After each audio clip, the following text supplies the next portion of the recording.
In order to install an AFG2 angled foregrip onto an M-LOK handguard, you'll be required to mount an AFG2 M-LOK adapter rail. As you can see here, the AFG2 M-LOK adapter rail comes with 2 screws and 2 T-nuts. You will need to install the T-nuts and screws prior to installing the rail on the handguard. Insert the screws through the accessory. Utilizing an 1/8 inch hex key and 7mm box end wrench, thread the T-nut onto the stem of the nut. Installation may be stiff due to the nylon thread patch on the screws.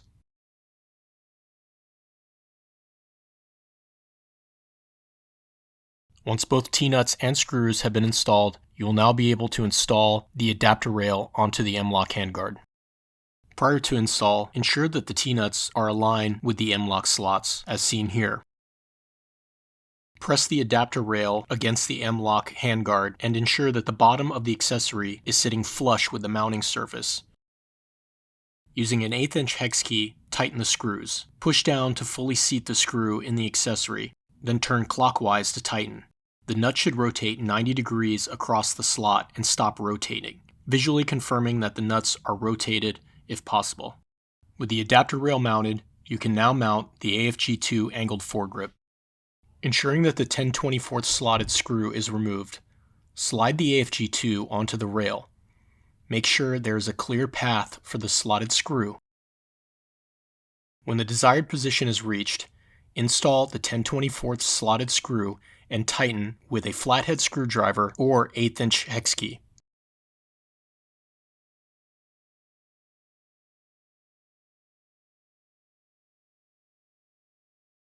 To reposition or remove the finger shelf, remove the AFG2 from the weapon. Using a 7/64 hex key, remove the remaining 3 socket head cap screws.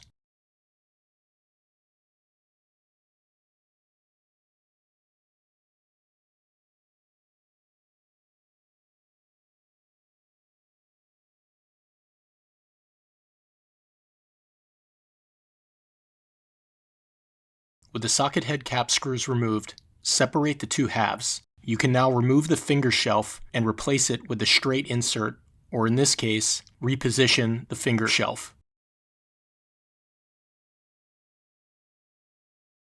After installing the desired insert, reinstall the remaining 3 socket head cap screws.